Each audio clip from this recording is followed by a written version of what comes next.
Hello friends, स्वागत है आप सभी लोगों का आपके अपने YouTube channel Exampanthi let's crack the all exam पर। बिहार दरोगा के 1799 पदों पे आप सभी को लोगों को पता है कि हाल ही में यह न्यू वैकेंसी आई है, जिसमें कि देख सकते हैं आप 1799 पद हैं बिहार एसआई के।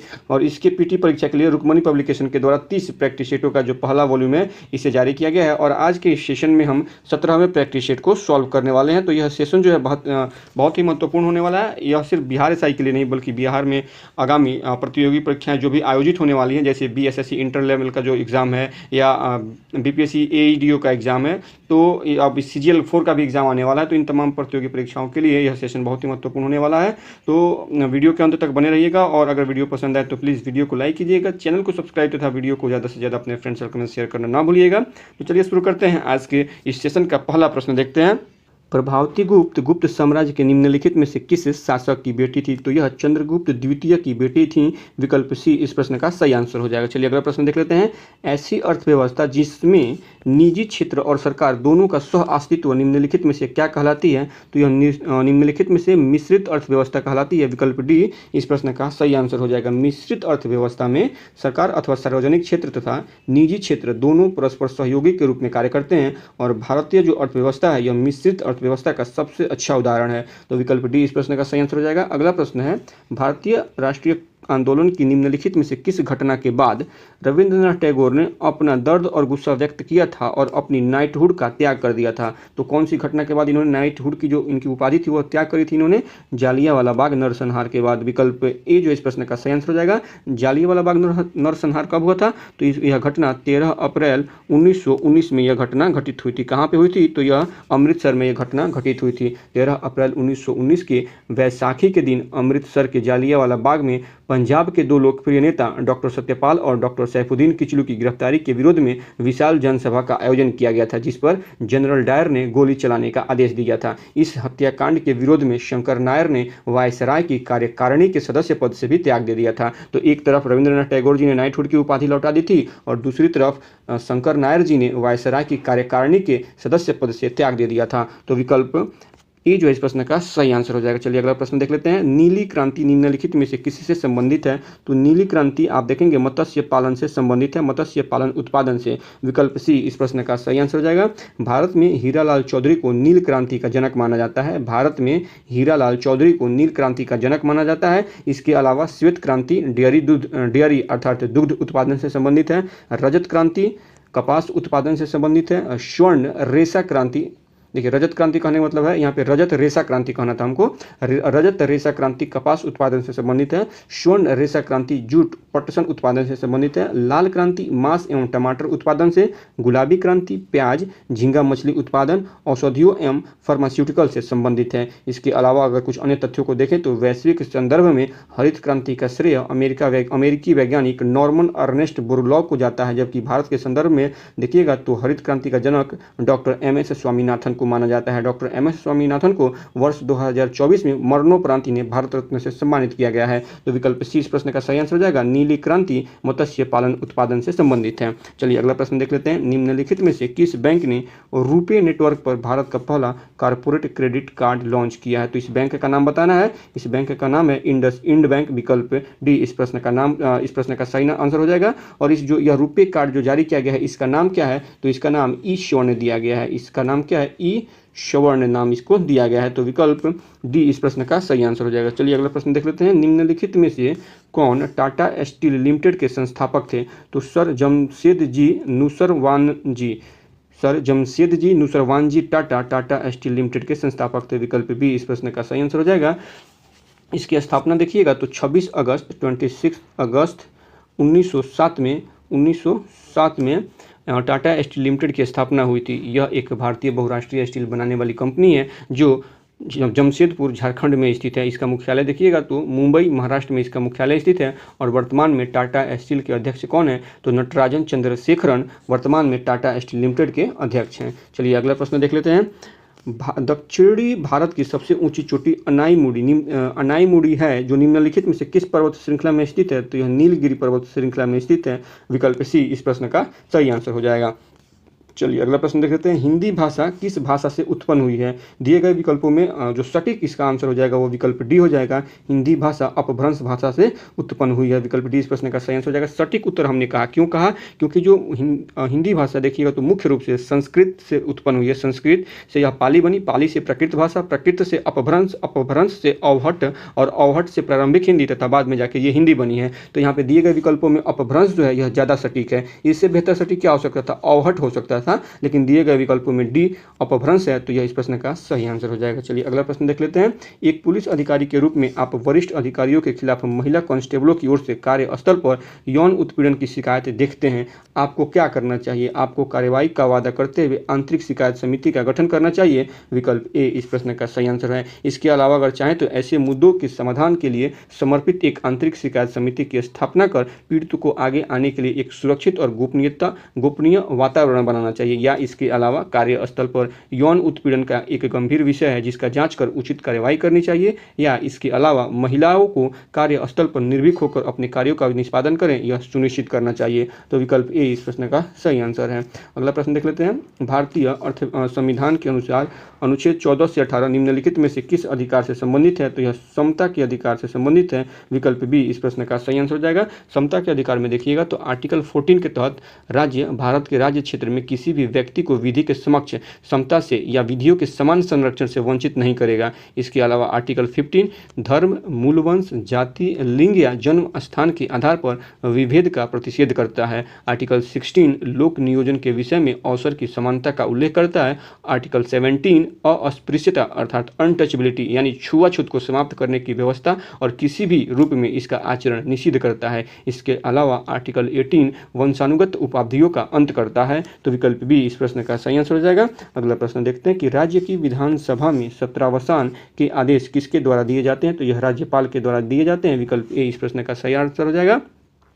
और किस आर्टिकल के तहत दिए जाते हैं? तो आर्टिकल 174 के तहत दिए जाते हैं। अनुच्छेद 174 के तहत मुख्यमंत्री राज्यपाल को विधानसभा के सत्र बुलाने तथा सत्रावसान के संदर्भ में सलाह और विघटन हेतु सिफारिश करता है, जो राज्यपाल के विधायी शक्ति के अंतर्गत आता है। इसके अलावा अगर सेंट्रल लेवल पे इसको देखें तो आर्टिकल 85(2) के तहत राष्ट्रपति समय समय पर संसद के किसी भी सदन या दोनों सदनों का सत्रावसान कर सकते हैं। तो इस प्रकार से विकल्प ए जो इस प्रश्न का सही आंसर हो जाएगा। चलिए अगला प्रश्न देख लेते हैं।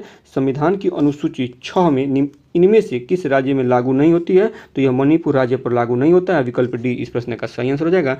संविधान के 6ठी अनुसूची में असम, मेघालय, त्रिपुरा और मिजोरम असम, मेघालय, त्रिपुरा और मिजोरम राज्यों के जनजातीय क्षेत्रों के प्रशासन के बारे में उपबंध है। संविधान की अगर संविधान के 5वीं अनुसूची की बात करें तो इसमें अनुसूचित क्षेत्रों और जनजातीय क्षेत्रों के प्रशासन तथा नियंत्रण के बारे में उल्लेख है, जबकि संविधान के 4थे अनुसूची में राज्यों और केंद्र शासित प्रदेशों के लिए राज्यसभा के सीटों का आवंटन का उल्लेख किया गया है। इस प्रकार से विकल्प डी इस प्रश्न का सही आंसर हो जाएगा।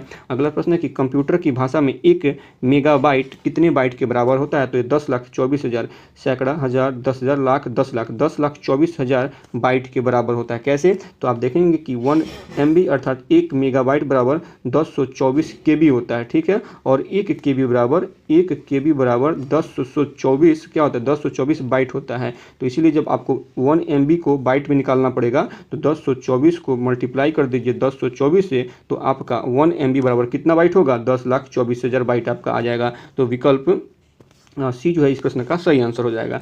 चलिए अगला प्रश्न देखते हैं। निम्नलिखित में से किसमें घर्षण बल न्यूनतम है? तो रोलिंग में घर्षण बल न्यूनतम होता है, विकल्प बी इस प्रश्न का सही आंसर हो जाएगा। अगला प्रश्न है कि माने की एक हल्का ग्रह तारे के चारों ओर आर त्रिज्या की वृत्तीय कक्षा में टी परिक्रमा काल से विचरण कर रहा है। यदि इन दोनों के बीच में गुरुत्वीय आकर्षण बल r⁻⁵/2 के समानुपाती है तब निम्न में कौन सा संबंध सही है? तो दिए गए विकल्पों में आप देखिएगा विकल्प सी जो है इसका सही आंसर हो जाएगा। t² directly proportional to r⁻7/2, विकल्प सी इस प्रश्न का सही आंसर हो जाएगा। चलिए अगला प्रश्न देखते हैं कि ध्वनि तरंगे जब वायु से जल में प्रवेश करती है तब कौन सी भौतिक राशि नहीं बदलती है? तो आवृत्ति जो है ये नहीं बदलती है। विकल्प बी इस प्रश्न का सही आंसर हो जाएगा। चलिए बात करें कि अगर ध्वनि की प्रबलता किसमें नापी जाती है, तो डेसिबल में ध्वनि की प्रबलता को मापा जाता है। विकल्प बी इस प्रश्न का सही आंसर हो जाएगा। अगला प्रश्न है कि यदि पदार्थ और मोटाई को पूर्ववत रखते हुए किसी चालक की लंबाई 5 गुना बढ़ा दी जाए तो उसके प्रतिरोध पर क्या प्रभाव पड़ेगा? तो उसके प्रतिरोध पर मूल का 5 गुना हो जाएगा। विकल्प ए इस प्रश्न का सही आंसर हो जाएगा। चलिए अगला प्रश्न देख लेते हैं। सार्वजनिक उद्यम विभाग ने मझगांव डाक शिप बिल्डर्स को किसका दर्जा दिया है? तो यह नवरत्न का दर्जा दिया गया है इसे। विकल्प ए इस प्रश्न का सही आंसर हो जाएगा। मझगांव डाक शिप बिल्डर्स यह दर्जा पाने वाला देश का प्रथम शिप बिल्डर्स रक्षा संगठन सार्वजनिक उपक्रम है तथा इसके द्वारा निर्मित पहला युद्धपोत का नाम बताइएगा। तो इसके द्वारा पहला निर्मित युद्धपोत INS क्या है? INS नीलगिरी है। INS नीलगिरी इसके द्वारा तैयार किया गया पहला युद्धपोत है नीलगिरी। ठीक है। इसके अलावा 16 अक्टूबर 2025 तक आप देखेंगे कि भारत में कुल 14 महारत्न कंपनी तथा 26 नवरत्न कंपनियां हैं। ठीक है। हिंदुस्तान एरोनॉटिक्स लिमिटेड को 14वां महारत्न केंद्रीय सार्वजनिक क्षेत्र उद्यम का दर्जा दिया गया। इन चीज़ों को एक बार फिर से सुन लीजिए कि इसके अलावा 16 अक्टूबर यानी आज तक देखेंगे तो आज तक नहीं पिछले कल तक 16 अक्टूबर 2025 तक भारत में कुल 14 महारत्न कंपनी तथा 26 नवरत्न कंपनियां हैं और इसमें हिंदुस्तान एरोनॉटिक्स लिमिटेड को 14वां महारत्न कंपनी सार्वजनिक क्षेत्र उद्यम का दर्जा दिया गया है। तो विकल्प ए इस प्रश्न का सही आंसर हो जाएगा। मझगांव डाक शिप बिल्डर्स को नवरत्न का दर्जा दिया गया है। चलिए अगला प्रश्न देखते हैं। संघाई सहयोग संगठन के राष्ट्राध्यक्षों की परिषद की 24वीं बैठक कहाँ आयोजित की गई थी? तो इसका आयोजन कजाकिस्तान के अस्ताना में किया गया था। विकल्प बी इस प्रश्न का सही आंसर हो जाएगा। इसके अलावा अगर देखिएगा तो 1 सितंबर 2025 को 25वीं संघाई सहयोग संगठन की 25वीं बैठक का आयोजन किया गया है। और यह बैठक कहाँ हुई है? तो यह बैठक चीन के तियानजिन में हुई है। कहाँ पे हुई है? चीन के तियानजिन में इस बैठक का आयोजन किया गया था, जिसमें चीन की अध्यक्षता में सदस्य देशों के राष्ट्राध्यक्षों ने भाग लिया था। और यह जो बैठक की बेहद महत्वपूर्ण बैठक थी, क्योंकि यहाँ पे देखेंगे कि रूस के राष्ट्रपति, भारत के प्रधानमंत्री तथा चीन के राष्ट्रपति तीनों लोग यहाँ पे शामिल हुए थे। और अमेरिका के बाद जैसे भारत पर टैरिफ लगाया गया था उसके बाद यह जो बैठक थी बहुत ही महत्वपूर्ण बैठक थी। तो इस प्रकार से जो 25वां SCO का बैठक है बहुत ही महत्वपूर्ण है। और इसका आयोजन कहाँ हुआ था? तो 1 सितंबर 2025 को चीन के तियानजिन में इसका आयोजन किया गया था। तो विकल्प बी फिलहाल इस प्रश्न का सही आंसर हो जाएगा। 24वीं बैठक कहाँ हुई थी? कजाकिस्तान के अस्ताना में। चलिए अगला प्रश्न देख लेते हैं। राष्ट्रीय महिला आयोग ने डिजिटल शक्ति केंद्र का उद्घाटन कहाँ किया है? इसका सही आंसर हो जाएगा। विकल्प बी इसका उद्घाटन नई दिल्ली में किया गया है। राष्ट्रीय महिला आयोग का गठन 31 जनवरी 1992 को किया गया था और इसके वर्तमान अध्यक्ष कौन है? तो विजया किशोर रहाटकर राष्ट्रीय महिला आयोग के वर्तमान में अध्यक्ष हैं। चलिए अगला प्रश्न देख लेते हैं। हिंदी के पश्चात कौन सी भाषा भारत में सबसे अधिक बोली जाती है? तो बंगाली भाषा जो है हिंदी के पश्चात भारत में सबसे ज़्यादा बोली जाती है। अगर विश्व स्तर पर बात करें तो वर्ल्ड लैंग्वेज डेटाबेस के 22वें संस्करण इथोनोलॉज के अनुसार विश्व के प्रमुख 20 भाषाओं में 6 भारतीय भाषाएं हैं, जिसमें अंग्रेजी और मंदारिन के बाद तीसरी सबसे अधिक बोली जाने वाली भाषा है। यानी पूरे वर्ल्ड में देखिएगा तो 20 भाषाओं में तो सबसे पहले 6 भाषा भारत की है और उसमें भी पहले स्थान पर क्या बोला जाता है? अंग्रेजी, दूसरे स्थान पर मंदारिन बोली जाती है और तीसरे स्थान पर सबसे ज़्यादा हिंदी बोली जाती है। तो विकल्प बी ए जो है इस प्रश्न का सही आंसर हो जाएगा। अगर बात करें अंग्रेजी वर्ल्ड ओवर में बोली जाती है, सबको पता है। हिंदी भारत में बोली जाती है, इसके अलावा अन्य भी देश है जहाँ बोली जाती है। मंदारिन कहाँ बोली जाती है? तो मंदारिन जो भाषा है यह भाषा मुख्य रूप से चीन में बोली जाती है और यह चीन की आधिकारिक भाषा है। यह ताइवान, सिंगापुर, मलेशिया, अन्य एशियाई क्षेत्रों में व्यापक रूप से बोली जाती है। तो मंदारिन का जो देखिएगा स्तर वो दूसरे स्तर पे है, अंग्रेजी पहले स्तर पे है और हिंदी जो है वो तीसरे स्तर पे है। तो विकल्प ए इस प्रश्न का सही आंसर हो जाएगा। अगला प्रश्न है कि संयुक्त राष्ट्र संघ की स्थापना हुई थी, कब इसकी स्थापना हुई है? तो संयुक्त राष्ट्र संघ की स्थापना 24 अक्टूबर 1945 को हुई है। 24 अक्टूबर 1945 को, यानी सेकंड वर्ल्ड वार के बाद इसकी स्थापना की गई है। विकल्प सी इस प्रश्न का सही आंसर हो जाएगा। संयुक्त राष्ट्र सभा का मुख्यालय कहाँ पे है? तो न्यूयॉर्क में स्थित है। इसके अलावा इसके कार्यकारी भाषा देखिएगा तो कार्यकारी भाषा अंग्रेजी और फ्रेंच है। यूएनओ का कार्यकारी भाषा अंग्रेजी और फ्रेंच है, जबकि इसकी आधिकारिक भाषा देखिएगा तो आधिकारिक भाषा में अरबी, चीनी, अंग्रेजी, फ्रेंच, रूसी और स्पेनिश है। एक बार फिर से सुन लीजिए, इसकी आधिकारिक भाषा कौन कौन सी है? यानी यूएनओ की आधिकारिक भाषा अरबी, चीनी, अंग्रेजी, फ्रेंच, रूसी और स्पेनिश है। वर्तमान में इसके सदस्य देशों की संख्या 193 है। 193वां देश कौन बना था? तो दक्षिण सूडान बना था। कब बना था? 2011 में। राष्ट्रीय यानी संयुक्त राष्ट्र संघ की बात करें तो इसके 6 अंग हैं: महासभा, सुरक्षा परिषद, आर्थिक एवं सामाजिक परिषद, प्रन्यास परिषद, अंतर्राष्ट्रीय न्यायालय और सचिवालय। मुख्य रूप से संयुक्त राष्ट्र संघ के यह 6 अंग हैं। तो विकल्प सी इस प्रश्न का सही आंसर हो जाएगा। संयुक्त राष्ट्र संघ की स्थापना 24 अक्टूबर 1945 को की गई थी। चलिए अगला प्रश्न देख लेते हैं। तुलबुल जल विद्युत परियोजना कहाँ स्थित है? यह जम्मू कश्मीर में स्थित है। विकल्प सी इस प्रश्न का सही आंसर है। अगला प्रश्न देखते हैं। अवमूल्यन का प्रमुख लक्ष्य होता है। अवमूल्यन का प्रमुख लक्ष्य क्या होता है? तो इसका प्रमुख लक्ष्य होता है निर्यात को बढ़ावा देना। विकल्प बी इस प्रश्न का सही आंसर हो जाएगा। अवमूल्यन का प्रमुख लक्ष्य निर्यात को बढ़ावा देना होता है। अवमूल्यन स्थिर विनिमय दर प्रणाली में सरकार या मौद्रिक प्राधिकरण के द्वारा जानबूझकर अपनाई जाने वाली ऐसी प्रक्रिया है जिसके तहत विदेशी मुद्रा के परिप्रेक्ष्य में घरेलू मुद्रा का मूल्य गिरा दिया जाता है। गिरता नहीं है बल्कि जानबूझ के गिरा दिया जाता है, कम कर दिया जाता है। अवमूल्यन के माध्यम से किसी देश द्वारा अपने निर्यातों को बढ़ावा दिया जाता है तथा आयातों में कमी लाई जाती है। जैसे कि प्रश्न पूछा जा रहा है कि अवमूल्यन का प्रमुख लक्ष्य क्या होता है? निर्यात को बढ़ावा देना और आयात को क्या करना? आयात को कम करना। अवमूल्यन के द्वारा व्यापार शेष एवं चालू खाते के घाटे को संतुलित करने में मदद मिलती है। भारत में देखिएगा तो रुपये का 3 बार अवमूल्यन किया जा चुका है। कब? तो पहली बार 1949 में किया गया था, दूसरी बार 1966 में किया गया था और तीसरी बार 1991 में किया गया था। तो भारत में देखिएगा अब तक रुपये का अवमूल्यन 3 बार किया जा चुका है। चलिए अगला प्रश्न देख लेते हैं।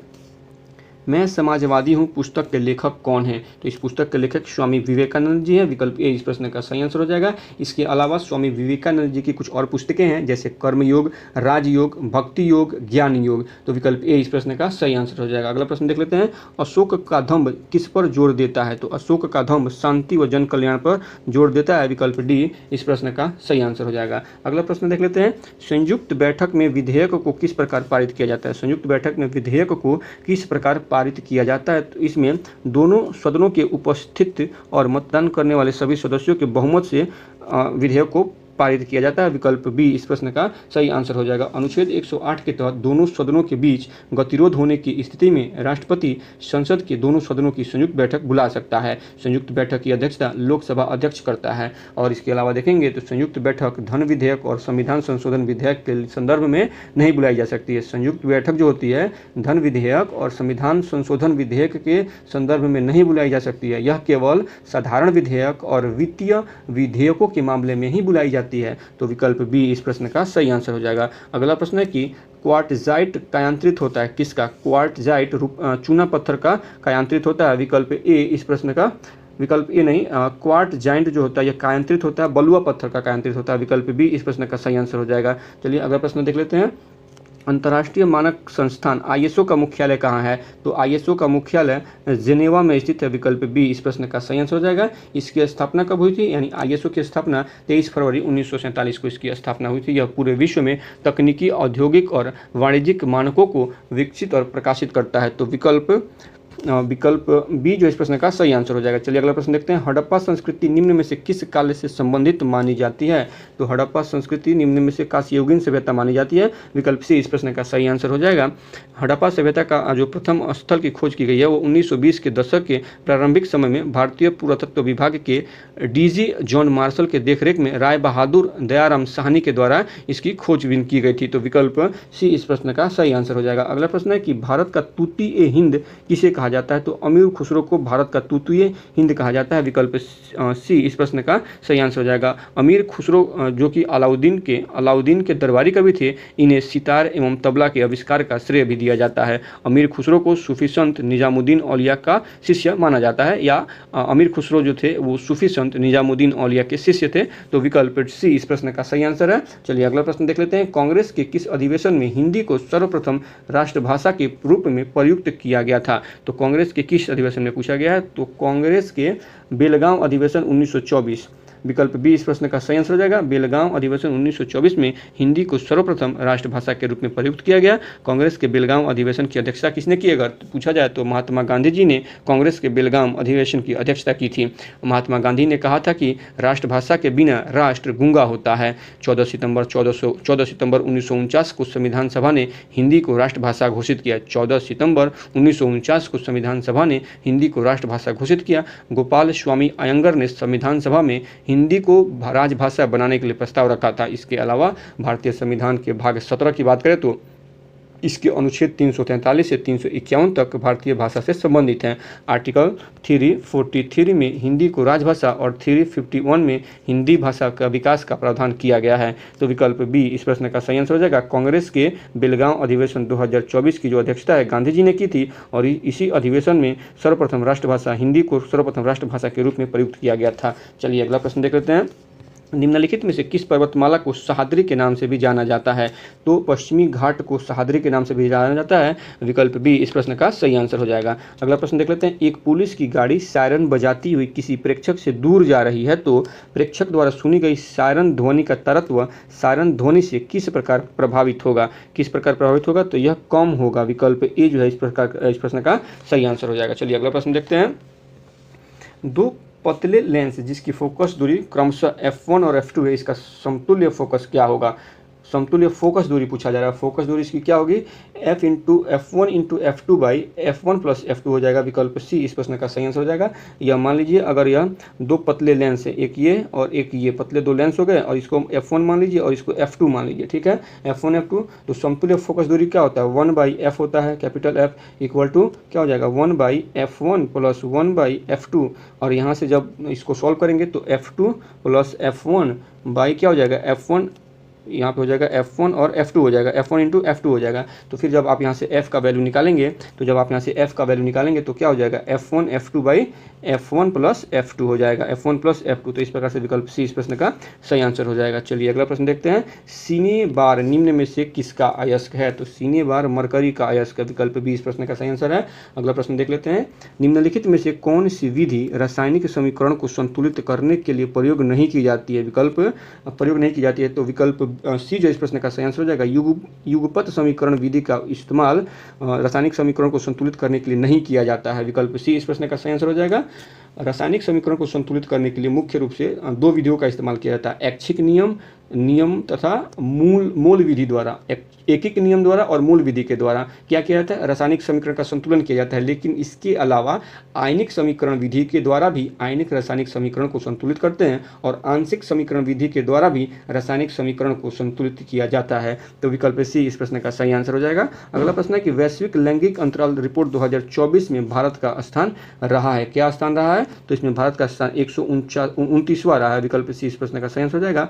तो यह वैश्विक लैंगिक अंतराल रिपोर्ट 2024 में भारत का स्थान 129वां है। लेकिन अगर पूछा जाए कि वर्ष 2025 में भारत का वैश्विक लैंगिक अंतराल कितना रहा है, इसमें भारत को क्या स्थान मिला है? तो भारत इसमें 131वें स्थान पे है। यानी विकल्प भारत का जो अभी हालत है पहले से ज़्यादा खराब है। 2024 में 129वें स्थान पे था, अभी 131वें स्थान पे हो गया है। तो विकल्प सी इस प्रश्न का सही आंसर है। अगला प्रश्न है कि किसे ब्रह्मोस एरोस्पेस के प्रमुख के रूप में नियुक्त किया गया है? किसे ब्रह्मोस एरोस्पेस के प्रमुख के रूप में नियुक्त किया गया है? तो इसका सही आंसर हो जाएगा विकल्प बी, जयतीर्थ राघवेंद्र जी को अब वर्तमान में ब्रह्मोस एरोस्पेस के प्रमुख के रूप में नियुक्त किया गया है। चलिए अगला प्रश्न देख लेते हैं। इंडिया @100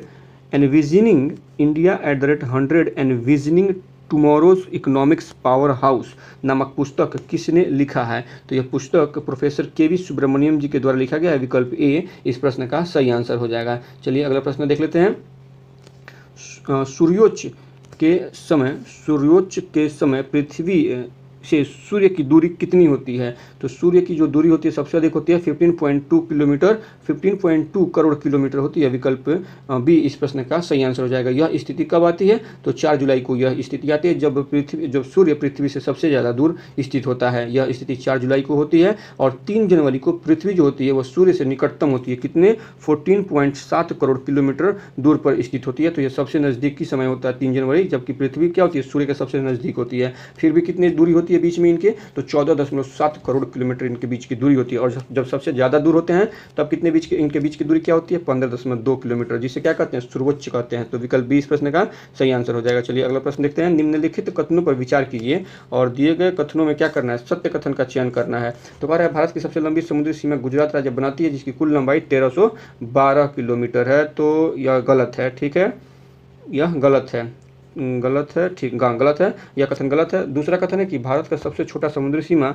रेखा गोवा बनाती है, जिसकी कुल लंबाई 102 किलोमीटर, ये सही है, यह कथन सही है। तीसरा कथन है कि भारत का राजस्थान राज्य समुद्री सीमा बनाने वाली तीसरी सबसे बड़ी राज्य, ये गलत है, क्योंकि देखिएगा राजस्थान में कोई समुद्री सीमा लगता ही नहीं है। चौथा कथन है कि भारत का कुल स्थल समुद्री सीमा 6100 किलोमीटर है, और यह कथन जो है इसका यह कथन भी सही है। तो इस प्रकार से विकल्प डी इस प्रश्न का सही आंसर हो जाएगा। कथन 1 और कथन 2 और कथन 4 सही है। चलिए अगला प्रश्न देख लेते हैं।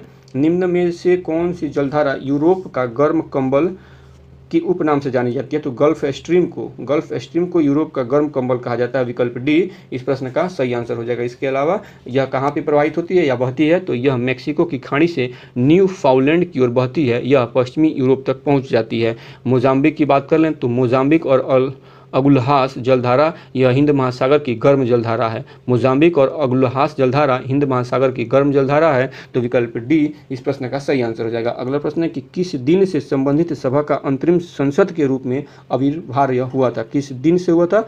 तो इस प्रश्न का सही आंसर हो जाएगा विकल्प सी 26 जनवरी 1950। 26 जनवरी 1950 ईस्वी को संबंधित सभा का अंतरिम संसद के रूप में अविभाज्य हुआ था। संविधान सभा 12 मई 1952 तक अंतरिम संसद के रूप में कार्य करता रहा। संविधान सभा का अंतिम बैठक 24 जनवरी 1950 को हुआ था। और पहली बैठक कब हुई थी? संविधान सभा की पहली बैठक 9 दिसंबर 1946 को हुई थी, और संविधान सभा की अंतिम बैठक 24 जनवरी 1950 को हुई थी। इस बैठक में 284 संविधान सभा के सदस्यों ने अंतिम रूप से संविधान पर हस्ताक्षर किया था। तो विकल्प सी इस प्रश्न का सही आंसर हो जाएगा। चलिए अगला प्रश्न देखते हैं। लोकसभा के अध्यक्ष को कौन पद की शपथ ग्रहण करवाते हैं? तो शपथ ग्रहण की इसको आवश्यकता नहीं होती है। विकल्प डी इस प्रश्न का सही आंसर हो जाएगा। राष्ट्रपति को शपथ ग्रहण मुख्य न्यायाधीश द्वारा करवाया जाता है तथा उच्चतम न्यायालय के न्यायाधीशों को शपथ ग्रहण राष्ट्रपति के द्वारा दिलाया जाता है। नवनिर्वाचित लोकसभा के प्रथम बैठक की अध्यक्षता सामान्यतः वरिष्ठतम सदस्य करते हैं, जिन्हें प्रोटेम स्पीकर कहा जाता है। तो विकल्प डी जो इस प्रश्न का सही आंसर हो जाएगा। अगला प्रश्न है कि यदि संसद के एक सदन का कोई सदस्य दूसरे सदन के लिए भी निर्वाचित हो जाता है तो पहले में उसका स्थान कब से रिक्त हो जाता है? तो पहले में उसका स्थान अन्य सदन के लिए निर्वाचित होने वाले दिन से पहले में उसका सदस्यता क्या होती है? पहले सदन के वो स्थान जो होता है, पहले सदन का जो स्थान होता है वो रिक्त हो जाता है। तो विकल्प ए इस प्रश्न का सही आंसर हो जाएगा। अगला प्रश्न है कि सर्वोच्च न्यायालय में न्यायिक कामकाज के लिए किस भाषा का इस्तेमाल किया जाता है? तो अंग्रेजी भाषा का इस्तेमाल किया जाता है। विकल्प बी इस प्रश्न का सही आंसर हो जाएगा। अनुच्छेद 348 के अनुसार उच्चतम न्यायालय और उच्च न्यायालय के द्वारा जारी निर्णय, डिक्री, प्रलेख आदि की भाषा अंग्रेजी होगी। तो विकल्प बी इस प्रश्न का सही आंसर है। अगला प्रश्न है कि जय जवान, जय किसान, जय विज्ञान, जय अनुसंधान का नारा किसने दिया था? तो यह नारा जो है नरेंद्र मोदी जी के द्वारा दिया गया है। विकल्प डी इस प्रश्न का सही आंसर हो जाएगा। जय जवान जय किसान का नारा, सबसे पहले जय जवान जय किसान का नारा लाल बहादुर शास्त्री जी ने दिया था। उसमें आप देखिएगा तो किसान विज्ञान शब्द को जोड़ा गया है। जय जवान जय किसान जय विज्ञान, यह अटल बिहारी वाजपेयी जी के द्वारा बोला गया है। जय जवान जय किसान जय विज्ञान जय अनुसंधान, यह नरेंद्र मोदी जी के द्वारा बोला गया है या नारा दिया गया है। तो विकल्प डी इस प्रश्न का सही आंसर हो जाएगा।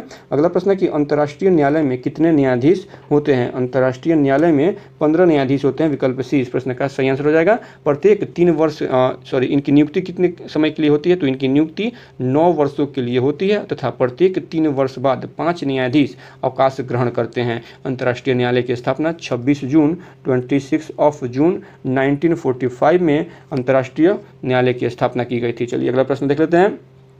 हिंद महासागर के तट पर स्थित देशों में सर्वाधिक तट लंबाई वाला देश कौन सा है? तो इसमें भारत है। विकल्प बी इस प्रश्न का सही आंसर हो जाएगा। विकल्पों में से हिंद महासागर के तट पर स्थित देशों में सर्वाधिक तट लंबाई वाला देश भारत है। और विश्व में सबसे लंबी तट रेखा किसकी है? तो वह कनाडा की है। विकल्प बी इस प्रश्न का सही आंसर हो जाएगा। अगला प्रश्न है कि पुदुचेरी केंद्र शासित क्षेत्र निम्नलिखित में से कितने राज्यों में अवस्थित है? तो आप देखेंगे यह मुख्य रूप से 3 राज्यों में अवस्थित है। विकल्प डी इस प्रश्न का सही आंसर हो जाएगा। किन राज्यों में यह अवस्थित है? तो पुदुचेरी केंद्र शासित प्रदेश क्षेत्रों के अंतर्गत, यानी इसके क्षेत्रों के अंतर्गत देखिएगा तो तमिलनाडु, आंध्र प्रदेश और केरल राज्यों में यह अवस्थित है। इसके बाद पुदुचेरी में देखिएगा तो कुल मिला के 4 जिले हैं। कौन कौन? पुदुचेरी जिला और कराईकल जिला जो है यह तमिलनाडु, एक तो पुदुचेरी जिला हो गया, दूसरा कराईकल जिला हो गया, तीसरा यामन हो गया, चौथा माहे हो गया। तो पुदुचेरी जिला और कराईकल जिला तमिलनाडु में स्थित है, यामन जिला आंध्र प्रदेश में स्थित है और माहे जिला केरल राज्य में स्थित है। इस प्रकार से विकल्प डी इस प्रश्न का सही आंसर हो जाएगा। अगला प्रश्न है कि बक्सर के युद्ध के समय बंगाल का नवाब कौन था? तो बक्सर के युद्ध के समय बंगाल का नवाब मीर जाफर था। विकल्प सी इस प्रश्न का सही आंसर हो जाएगा। हेक्टर मुनरो ने बक्सर के युद्ध में शुजाउद्दौला, मीर कासिम तथा शाह आलम द्वितीय के नेतृत्व वाली सम्मिलित सेना को पराजित किया था। बक्सर की लड़ाई कब हुई थी? तो बक्सर का युद्ध 22 अक्टूबर 1764 में कर्मनाशा नदी के तट पर बक्सर में इसका युद्ध हुआ था। तो विकल्प सी इस प्रश्न का सही आंसर हो जाएगा। बक्सर की लड़ाई के समय बंगाल का नवाब मीर जाफर था। चलिए अगला प्रश्न देख लेते हैं। निम्न में से कौन सी जल संधि अंतर्राष्ट्रीय तिथि रेखा के समानांतर स्थित है? तो बेरिंग जल संधि अंतर्राष्ट्रीय तिथि रेखा के समानांतर स्थित है। विकल्प डी इस प्रश्न का सही आंसर हो जाएगा। इसके अलावा अगर स्वेज नहर देखिएगा तो स्वेज नहर भूमध्य सागर और लाल सागर को जोड़ती है। स्वेज नहर भूमध्य सागर और लाल सागर को जोड़ती है। विकल्प डी इस प्रश्न का सही आंसर है। अगला प्रश्न है न्यूट्रिनो में निम्न में क्या होता है? न्यूट्रिनो में निम्न में देखिएगा तो आवेश और द्रव्यमान दोनों शून्य होता है। विकल्प सी इस प्रश्न का सही आंसर है। चलिए अगला प्रश्न देख लेते हैं। आयनिक त्रिज्याओं के लिए निम्नलिखित में से कौन सा सही क्रम है? तो दिए गए विकल्पों में विकल्प डी जो है यह सही क्रम है। एल्यूमिनियम लेस देन मैग्नीशियम और मैग्नीशियम लेस देन N3। तो विकल्प डी जो इस प्रश्न का सही आंसर हो जाएगा। अगला प्रश्न है कि अमाशय की पीएच श्रेणी किसके बीच होती है? अमाशय की पीएच श्रेणी किसके बीच होती है? तो इसकी जो पीएच श्रेणी है वो 1.5 से 2.0 के बीच होती है। विकल्प बी इस प्रश्न का सही आंसर हो जाएगा। अगला प्रश्न है निम्न में से किनका इलेक्ट्रॉनिक विन्यास 1:2:2p6 होता है? तो दिए गए विकल्पों में आप देखेंगे विकल्प बी जो इस प्रश्न का सही आंसर हो जाएगा। विकल्प बी इस प्रश्न का सही आंसर हो जाएगा। चलिए अगला प्रश्न देख लेते हैं। हाल ही में चिथिराई महोत्सव का आयोजन कहाँ किया गया है? कौन सा महोत्सव है? चिथिराई महोत्सव का आयोजन कहाँ किया गया है? तो इसका आयोजन तमिलनाडु में किया गया है। विकल्प बी इस प्रश्न का सही आंसर हो जाएगा। इसके अलावा देखिएगा तो झूमुर नृत्य कहाँ होता है? झूमुर नृत्य जो है यह असम में मनाया जाता है। खर्ची पूजा त्रिपुरा में मनाया जाता है। वाचुआ महोत्सव असम में मनाया जाता है। तो विकल्प बी इस प्रश्न का सही आंसर हो जाएगा। चिथिराई महोत्सव का आयोजन कहाँ होता है? तमिलनाडु में होता है। अगला प्रश्न है कि भारतीय सेना ने थाईलैंड सेना के साथ जुलाई 2024 में कौन सा संयुक्त सैन्य अभ्यास शुरू किया था? तो इस संयुक्त सैन्य अभ्यास का क्या नाम था? मैत्री नाम था। विकल्प ए इस प्रश्न का सही आंसर हो जाएगा। भारतीय सेना ने थाईलैंड सेना के साथ जुलाई 2024 में मैत्री नामक संयुक्त सैन्य अभ्यास शुरू किया था। चलिए अगला प्रश्न देखते हैं। बजट 2025 से 26 के घोषणानुसार राष्ट्रीय खाद्य प्रौद्योगिकी संस्थान किस राज्य में स्थापित किया जाएगा? तो यह बिहार राज्य में स्थापित किया जाएगा। विकल्प ए इस प्रश्न का सही आंसर हो जाएगा। इस बजट में यानी 2025-26 के केंद्रीय बजट में आप देखेंगे कि बिहार में मखाना बोर्ड की स्थापना, नेशनल फूड टेक्नोलॉजी इंस्टीट्यूट की स्थापना, वेस्टर्न कोसी नदी परियोजना पटना स्थित IIT का विस्तार और 3 नए ग्रीनफील्ड एयरपोर्ट बनाने की योजना का ऐलान किया गया है। क्यों किया गया है? क्योंकि अभी बिहार में चुनावी सीजन चल रहा है, तो लोगों को भरमाने के लिए, लोगों को यह बताने के लिए कि हाँ चुनाव में बिहार में विकास हो रहा है, इतने तमाम प्रकार के लुभावनी वादे किए गए हैं। विकल्प बी इस प्रश्न का ए जो है इस प्रश्न का सही आंसर है। चलिए अगला प्रश्न देख लेते हैं। वह विद्यार्थी जिसने रुपया का साइन डिजाइन किया था वह पढ़ रहा था। कहाँ से पढ़े हुए हैं ये? जिन्होंने रुपया का साइन का डिजाइन किया है तो ये पढ़े हुए हैं, कहाँ से पढ़े हैं ये?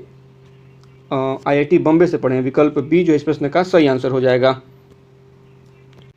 चलिए अगला प्रश्न देख लेते हैं। निम्न में से कौन सा भारत आने वाला पहला अंग्रेज जहाज है? तो इस प्रश्न का सही आंसर हो जाएगा विकल्प सी रेड ड्रैगन। विकल्प सी जो है इस प्रश्न का सही आंसर हो जाएगा। अगला प्रश्न है कि गंगा की सहायक नदियां जो नीचे वर्णित हैं कौन उत्तर की ओर प्रवाहित होती है? तो उत्तर की ओर इसमें देखिएगा तो सोन नदी उत्तर की ओर प्रवाहित होती है। विकल्प सी जो है इस प्रश्न का सही आंसर हो जाएगा। सोन नदी अमरकंटक की पहाड़ी से निकलकर उत्तर दिशा में प्रवाहित होती हुई पटना में जाकर यह मनेर के समीप गंगा से मिल जाती है। इस प्रकार से विकल्प सी इस प्रश्न का सही आंसर हो जाएगा। चलिए अगला प्रश्न देखते हैं। निर्वाचन आयुक्त को पद से हटाया जा सकता है। निर्वाचन आयुक्त को पद से कैसे हटाया सकता है? उपयुक्त में से किसी प्रकार से नहीं। दिए गए विकल्पों में विकल्प डी जो इस प्रश्न का सही आंसर हो जाएगा। निर्वाचन आयुक्त की सिफारिश पर, मुख्य निर्वाचन आयुक्त की सिफारिश पर राष्ट्रपति के द्वारा निर्वाचन आयुक्त को हटाया जा सकता है। भारतीय संविधान के भाग 15 में अनुच्छेद 324 से 329 तक के बीच में निर्वाचन से संबंधित उपबंधों का उल्लेख किया गया है। तो अगर मुख्य निर्वाचन आयुक्त अगर राष्ट्रपति से सिफारिश करे तो निर्वाचन आयुक्त को हटाया जा सकता है। तो दिए गए विकल्पों में कोई ऐसा विकल्प नहीं है, अर्थात विकल्प डी जो इस प्रश्न का सही आंसर हो जाएगा। अगला प्रश्न है कि बिहार में पहली बार कांग्रेस अधिवेशन कहाँ हुआ था? बिहार में पहली बार कांग्रेस अधिवेशन बांकीपुर में हुआ था। विकल्प सी इस प्रश्न का सही आंसर हो जाएगा। और कब यह अधिवेशन हुआ था? तो 1912 में। 1912 में भारतीय राष्ट्रीय कांग्रेस का अधिवेशन राष्ट्रीय कांग्रेस अधिवेशन राव बहादुर रघुनाथ नरसिम्ह मुधोलकर की अध्यक्षता में बांकीपुर पटना में इसको आयोजित किया गया था। तो विकल्प सी इस प्रश्न का सही आंसर हो जाएगा। अगला प्रश्न देख लेते हैं, भारत का कौन सा राज्य सर्वाधिक लोहा उत्पादक राज्य है? तो दिए गए विकल्पों में विकल्प सी इस प्रश्न का सही आंसर हो जाएगा। उड़ीसा भारत में देखिएगा तो सर्वाधिक लोहा उत्पादक राज्य है। इसके अलावा शीर्ष 4 लोहा उत्पादक राज्यों को देखिएगा तो पहले स्थान पर आपका उड़ीसा हो गया, दूसरे स्थान पर छत्तीसगढ़, तीसरे स्थान पर कर्नाटक और चौथे स्थान पर झारखंड है। पहले स्थान पर उड़ीसा, फिर छत्तीसगढ़, कर्नाटक और झारखंड यह भारत में लौह अयस्क उत्पादन के 4 शीर्षक राज्य हैं। तो विकल्प सी जो है इस प्रश्न का सही आंसर हो जाएगा। अगला प्रश्न देख लेते हैं, मिलान करना है। पुरास्थल है और यह क्षेत्र है सिंध। सिंध से कौन सा पुरस्कार प्राप्त हुआ है? पश्चिम पंजाब से, दक्षिण बलूचिस्तान। तो इस प्रकार से चलिए सिंध से देखते हैं, सिंध से कौन सा पुरस्कार प्राप्त हुआ है? कोटजी। विकल्प ए का 1 हो जाएगा। उसके बाद पश्चिम पंजाब से देख लीजिए सरायखेला, बी का क्या हो जाएगा? 4 हो जाएगा। और दक्षिणी बलूचिस्तान से बालाकोट, दक्षिण बलूचिस्तान कहाँ है? तो इसका बालाकोट हो जाएगा, सी का 2 हो जाएगा। और हरियाणा का क्या हो जाएगा? राखीगढ़ी हो जाएगा। हरियाणा से कौन सा जगह है? राखीगढ़ी। इस प्रकार से देखेंगे तो विकल्प सी इस प्रश्न का सही आंसर हो जाएगा। अगला प्रश्न देखते हैं कि भारतवर्ष का न्यूनमती तेल शोधक कारखाना, भारतवर्ष का न्यूनमती तेल शोधक कारखाना स्थित है, कहाँ स्थित है? तो यह तेल शोधक जो कारखाना है यह असम राज्य में स्थित है। विकल्प सी इस प्रश्न का सही आंसर हो जाएगा। भारत का सबसे बड़ा तेल शोधक कारखाना जामनगर गुजरात में स्थित है। तो और भारतवर्ष का जो न्यूनमती तेल शोधक कारखाना है यह असम राज्य में स्थित है। अगला प्रश्न देखते हैं, निम्नलिखित में से किसने हिंदी भाषा को भारत की राष्ट्रभाषा के रूप में स्वीकार व पहली बार स्वराज शब्द का प्रयोग किया था? किसने किया था? तो स्वामी दयानंद सरस्वती ने हिंदी भाषा को भारत की राष्ट्रभाषा के रूप में स्वीकारा और पहली बार स्वराज शब्द का प्रयोग किया था। तो विकल्प बी इस प्रश्न का सही आंसर हो जाएगा। स्वामी दयानंद सरस्वती का कथन है कि विदेशी शासन कितना भी अच्छा क्यों न हो, स्वदेशी राज्य से बेहतर नहीं हो सकता है। तो विकल्प बी इस प्रश्न का सही आंसर है। अगला प्रश्न देखते हैं, किस भारत परिषद अधिनियम द्वारा भारत में ब्रिटिश सरकार द्वारा सांप्रदायिक निर्वाचन प्रणाली का प्रारंभ किया गया था?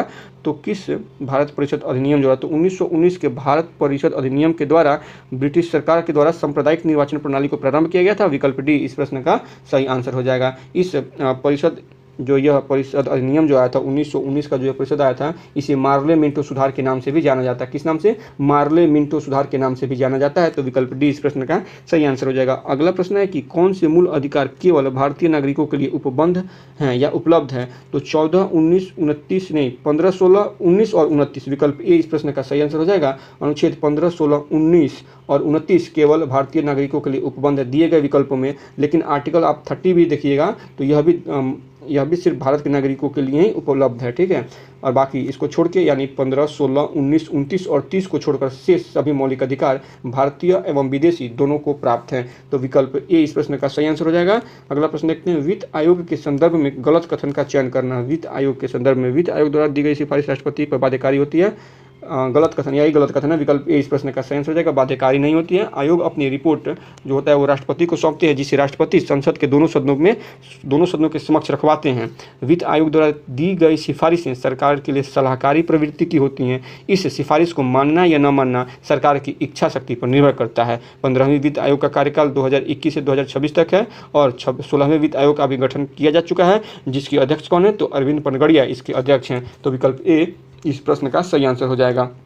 अगला प्रश्न है कि मेघालय की गारो पहाड़ियाँ निम्न में से किस फसल के उत्पादन के लिए जानी जाती है? तो ये संतरा के उत्पादन के लिए जानी जाती है। विकल्प ए इस प्रश्न का सही आंसर हो जाएगा। मेघालय पठार में पश्चिम से पूर्व की ओर देखिएगा तो क्रमशः गारो, खासी, जयंतीय तथा मिकिर आदि पहाड़ियाँ अवस्थित हैं। तो विकल्प ए इस प्रश्न का सही आंसर है। अगला प्रश्न देख लेते हैं, निम्नलिखित में से कौन सा पादप हार्मोन नहीं है? तो प्रोलैक्टिन जो है यह पादप हार्मोन नहीं है। प्रोलैक्टिन पादप हार्मोन नहीं है। इसके अलावा आप देखेंगे एथिलीन, जिब्रेलिन और एबेसिक अम्ल यह पादप हार्मोन्स हैं। एथिलीन क्या करता है? तो यह एक महत्वपूर्ण पादप हार्मोन है जिसका उपयोग फलों को पकाने में किया जाता है। आनुवांशिक रूप से बौने पौधों को लंबा करने के लिए जिब्रेलिन हार्मोन का प्रयोग किया जाता है। तो विकल्प बी इस प्रश्न का सही आंसर हो जाएगा। चलिए अगला प्रश्न देख लेते हैं, वह विकल्प चुनें जो परिसंचरण तंत्र के बारे में सत्य नहीं है। तो दिए गए विकल्पों में यह शरीर के भार का लगभग 17 से 18% होता है, यह विकल्प गलत है और यह इस प्रश्न का सही आंसर हो जाएगा। चलिए अगला प्रश्न देख लेते हैं। कौन सा विकल्प सही ढंग से उस पथ को दर्शाता है जो मानव पुरुष जनन प्रणाली से शुक्राणु मुक्त होने पर तय करते हैं। तो सबसे पहले देखिएगा तो शुक्राणु बनता कहाँ है। सबसे पहले शुक्राणु जो है वो टेस्टिस में बनता है, उसके बाद यह वास डिफरेंस में जाता है, वहाँ से यूथेरेथा में पहुँचता है, यूरेथ्रा में पहुँचता है और उसके बाद यह पेनिस में आके क्या होता है, पेनिस में आके यह स्वतंत्र हो जाता है। तो विकल्प बी इस प्रश्न का सही आंसर हो जाएगा। सबसे पहले जो शुक्राणु का बनना होता है वो टेस्टिस में बनना होता है, उसके बाद यह वास डिफरेंस में आता है, फिर यूरेथ्रा में पहुँचता है, वहाँ से यह पेनिस में आके स्वतंत्र हो जाता है। तो विकल्प बी इस प्रश्न का सही आंसर हो जाएगा। अगला प्रश्न है कि जीवों का निम्न में से कौन सा समूह अन्य पौधों और जीवों को मारे बिना उससे पोषण प्राप्त करता है। तो जू, फीताकृमि, जोंक और अमरबेल। विकल्प ए जो इस प्रश्न का सही आंसर हो जाएगा। जीवों में जू, फीताकृमि, जोंक, अमरबेल जीवों का समूह अन्य पौधों और जीवों को मारे बिना उनसे पोषण प्राप्त करता है। इसके अलावा केंचुआ, जोंक तथा नेरिस जो होते हैं यह एनेलिडा संघ का जंतु होता है। जू एवं जोंक सेग्यूवोरस, जू और जोंक सेग्यूवोरस जीव हैं, यह जानवरों के रक्त को चूसते हैं तथा अपना निर्वाह करते हैं। तो विकल्प ए इस प्रश्न का सही आंसर हो जाएगा। अगला प्रश्न है कि हाल ही में केंद्रीय गृह मंत्री अमित शाह ने 3 नए आपराधिक कानूनों के कार्यान्वयन के लिए कौन सा ऐप लॉन्च किया है। तो इस प्रश्न का सही आंसर हो जाएगा विकल्प डी, उपयुक्त सभी ऐप को लॉन्च किया गया है। हालांकि यहाँ पर 3 ही ऐप दिए गए हैं, नाम दिया गया है 3 ऐप का, लेकिन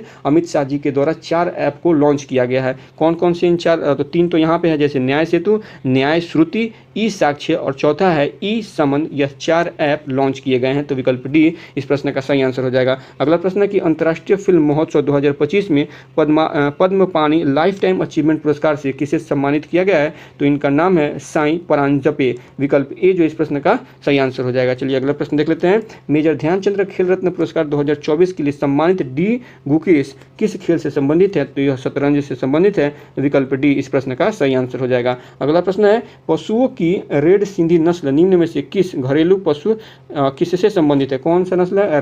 रेड सिंधी नस्ल किस पशु से संबंधित है। तो यह गाय से संबंधित है, यह गाय की नस्ल है। विकल्प बी इस प्रश्न का सही आंसर हो जाएगा। पशुओं की रेड सिंधी नस्ल गाय से संबंधित है। चलिए अगला प्रश्न देख लेते हैं। कलोल पावर विद्युत परियोजना कहाँ स्थित है। कलोल पावर विद्युत परियोजना यह गुजरात राज्य में स्थित है। विकल्प डी इस प्रश्न का सही आंसर हो जाएगा।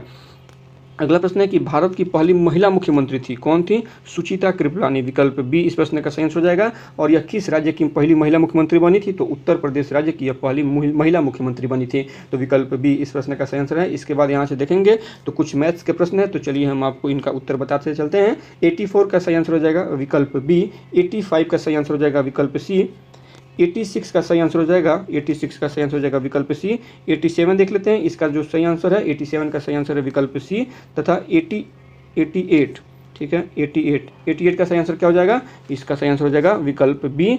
और 89 यहाँ पे देखेंगे तो यह एक इंग्लिश का, यहाँ से 2 प्रश्न इंग्लिश के आपको देखने को मिलेंगे। इसमें पूछा जा रहा है पैसिव वॉइस कौन सा होगा। तो दिए गए विकल्पों में विकल्प बी इस प्रश्न का सही आंसर हो जाएगा। The truck has been repaired by Mandeep. अगला प्रश्न देख लेते हैं। इसमें select the correct direct form इसमें चूज करना है। तो दिए गए विकल्पों में विकल्प ए इस प्रश्न का सही आंसर हो जाएगा। Aryan said to me you know where to find me. विकल्प ए इस प्रश्न का सही आंसर हो जाएगा। 91 नंबर क्वेश्चन जो है यह हिंदी से संबंधित है। दिए गए वाक्यांश के लिए एक सार्थक शब्द ज्ञात करना है। जिसे व्याकरण का ज्ञान हो उसे क्या कहते हैं, उसे वैयाकरण कहते हैं। विकल्प सी इस प्रश्न का सही आंसर हो जाएगा।